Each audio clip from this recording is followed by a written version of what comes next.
يمينه مشرقون من فوق يسبق عليه والليل كافر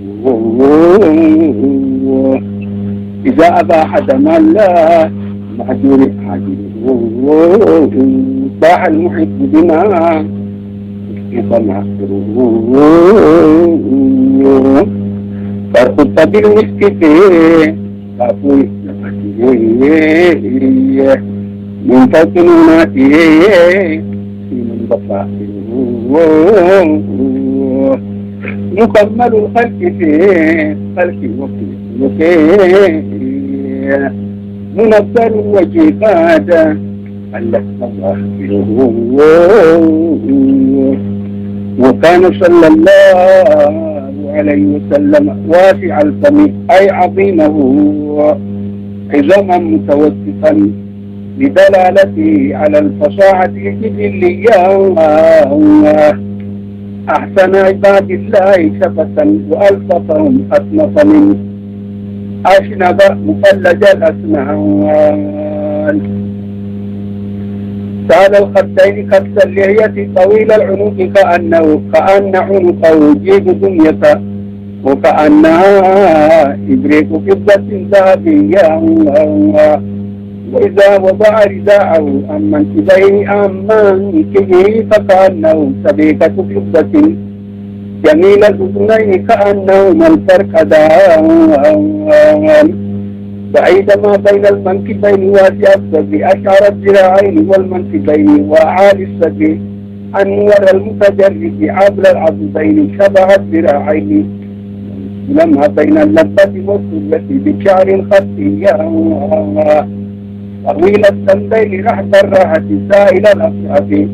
فأن أصابعه بضبان فضة حسن الفنان ضخم الكراديس جليل المشاج والقتب دقيق الساقين مسيح القدمين مشيته أولياء ذريع المشية إذا مشى يتقطع أو كأنما ينحط من سبب يمشي مشيا يعرف فيه أنه ليس بعاجز ولا كسلان عظيم الآمة معتدل القامة فخما مفخما أحسن الناس وقواما أسمه الغصنيان رجل الشعر عظيم الجمة حسن اللمة إن ترك سكيسته فركها وإلا فلا يجاوز شعره شعمة أذنيه إذا هو وفره طيب الأردان وكان صلى الله عليه وسلم مليئا مقصدا بهي المنظر لا ظل بذاته النورية أظهر اللون مشربا بحمرة حسن الجسم متماسك الأبدان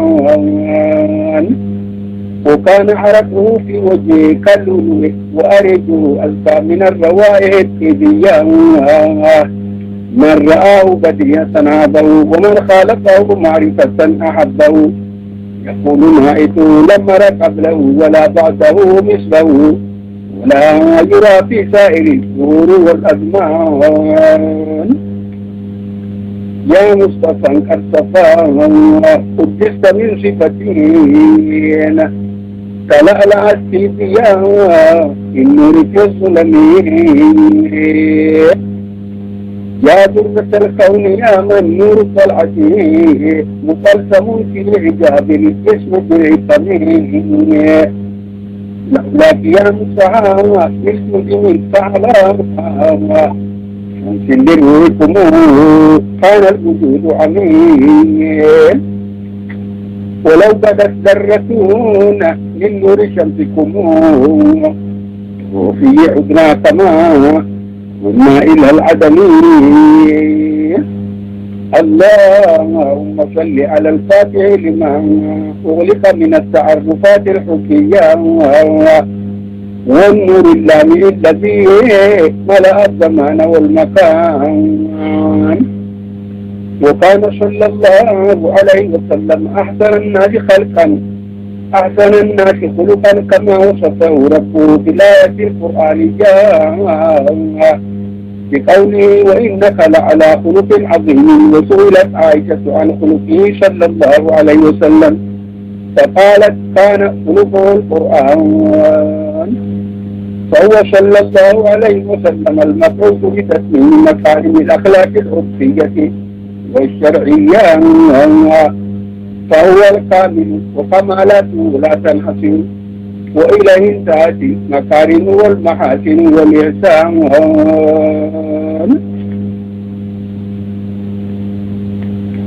وهنا وقف بنا جواد المكارم إيراد نبذة قصة قصة المولد النبوية ونقطة من سيرته ورشحة من عقيدته المحمدية والأحمدية في ميدان العرفان. فسبحان من جعل حقيقته صلى الله عليه وسلم وراء أطوار العقول الخلقية. وإلى هذه الحقيقة أشار بعض الكمل بقوله ليس في الإنسان أبدع مما كان. اللهم صل على الفاتح لما أغلق من التعرفات الحقيقية والنور اللامع الذي ملأ الزمان والمكان. اللهم إنا نحمدك حمدا يوافي نعمتك ويكافئ مزيدك بالامتنان فاعزلون من الشكر ما يوافي موارد حوافي منك التي أجلها غير الموت النبوية في ميدان الإنفاق. ونصلي ونسلم على سيدنا محمد الفاتح لما أغلق من التعيينات العينية والخاتم ما سبق منها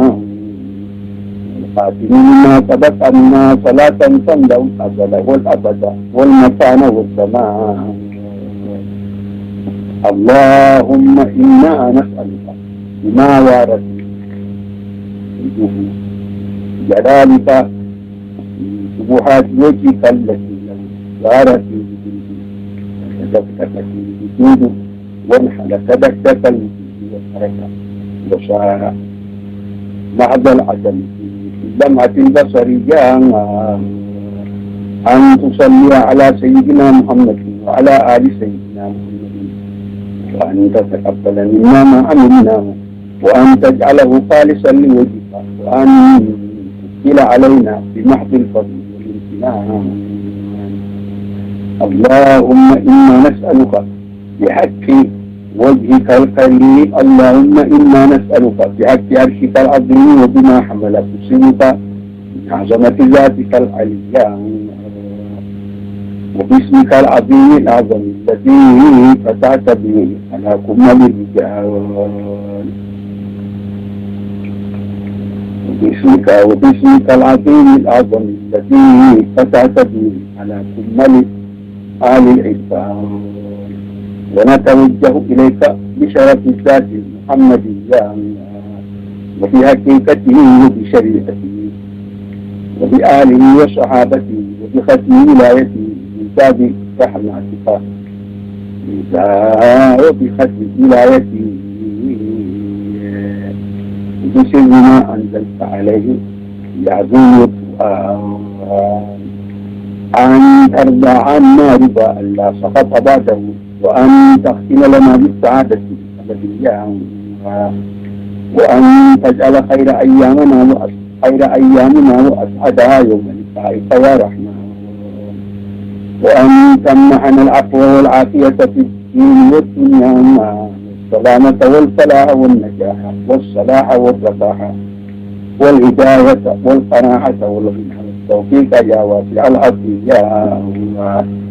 وأن تعطينا في الدنيا حسنة وفي الآخرة حسنة وقنا عذاب النار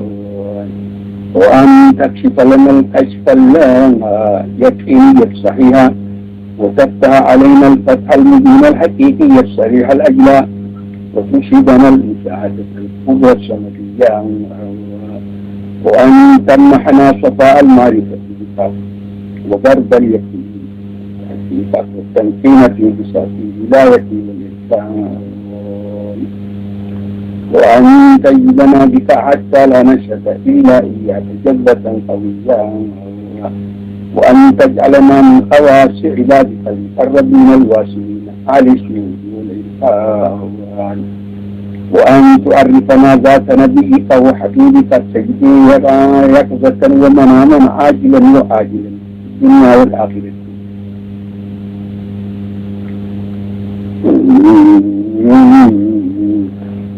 ذات نبيك وحبيبك سيدنا محمد الذي لولاه ما خلقت الأعراض عن الوجودية، وأن تكرمنا في محبته التي هي عين محبتك، وأن تديم لنا النظر إلى وجهك الكريم في دار الكرامة والرضوان. اللهم اجعل لنا محبة هذا النبي الكريم حياة نستعين بها على طاعتك، وعبودية ونورا نستضيء به على سلوك صراطك المستقيم وقوة الإيمان. اللهم لا تسلط علينا من لا يخافك ولا يرحمنا، وأصلح دعاءنا والرئيا، واكفنا شماتة الأعداء وإزال الداء وخيبة الرجاء في العاجل والآجل يا كريم يا مستعان. اللهم أدم خيرك وبرك على من تسبب في نجد هذه الفروج المحبرة المولدية، ولقارئه وسامعه ولجميع الحاضرين، وأفرض عليهم الرحمة. اللهم ربنا تقبل منا إنك أنت السميع العليم، وتب علينا إنك أنت التواب الرحيم، وهب لنا من لدنك رحمة إنك أنت الوهاب. يا ذات اليدين بالعطية، يا مبدئا بالنعم قبل استيفائها، بفضلك وكرمك يا أكرم الأكرمين، يا حنان يا منان. اللهم إن عطاياك وجودية وخطايانا عدمية، فلا تدفع عنا الوجودية بسبب العدمية. يا سميع يا مجيب دعوة البرية، وقد قلت ادعوني أستجب لكم، فإن قولك الحق ووعدك الصدق يا ذا الجلال والإكرام يا ذا الطول والإمتنان. اللهم صل وسلم على سيدنا محمد وعلى آله وأصحابه حتى قدره ومقداره العظيم، صلاة تقبل بها منا يا رب البرية. سبحان ربك رب العزة عما يصفون، وسلام على المرسلين، والحمد لله رب العالمين على كل أحيان. اللهم صل على الفاتح لما أغلق الصبية والنور الذي لا جمع له المقام.